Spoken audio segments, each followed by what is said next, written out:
அஷ்டமி நவமி. அஷ்டமிக்கும் நவமிக்கும் என்ன முக்கியத்துவம்? அஷ்டமி அன்றைக்கும் நவமி அன்றைக்கும் நாம் ஒரு நல்ல காரியங்கள் அப்படியெல்லாம் எதுவும் செய்வது கிடையாது. அதுல எங்கே நாம் முக்கியம்?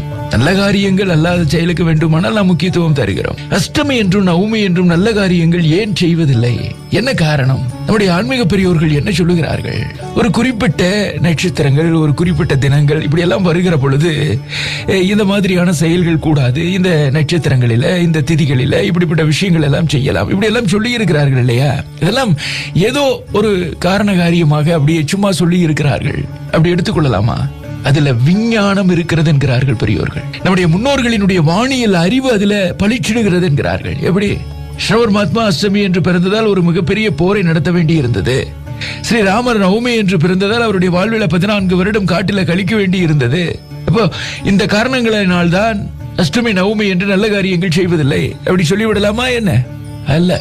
அப்ப அப்படி பார்க்கிற பொழுது பகவானே அந்த அஷ்டமி நவமியில பிறந்திருக்கிறார்களே, அப்படி இருக்கின்ற பொழுது அது எப்படி மோசமான நாள் என்று சொல்ல முடியும்? அதெல்லாம் சும்மா அப்படியும் நாம் எடுத்துக்கொள்ளலாம்.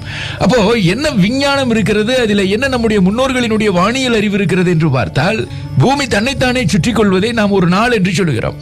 அதே பூமி தன்னைத்தானே சுற்றி கொண்டு சூரியனை சுற்றி வருவதை நாம் ஒரு வருட காலம் என்று சொல்லுகிறோம். நிலவு தன்னைத்தானே சுற்றி கொண்டு பூமியை சுற்றி வருவதை ஒரு மாதம் என்று சொல்லுகிறோம்.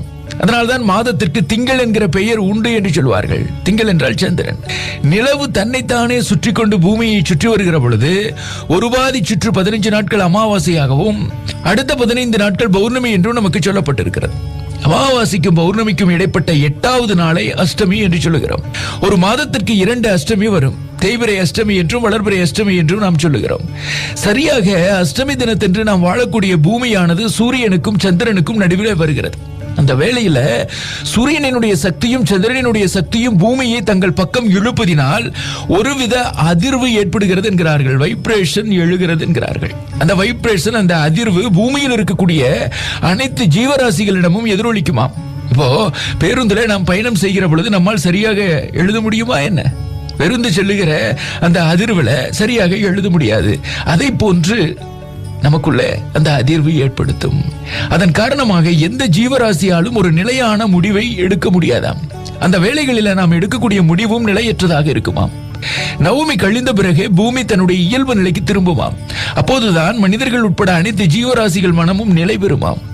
அதனால் அஷ்டமி என்றும் நவமி நவ நாழிகை வரை எந்த முடிவையும் எடுக்கக்கூடாது என்று நமக்கு முன்னோர்கள் முடிவெடுத்து சொல்லி இருக்கிறார்கள் என்று நமக்கு சொல்லி இருக்கிறார்கள். இதுல அஷ்டமி தினத்தன்று நான் செய்வேன்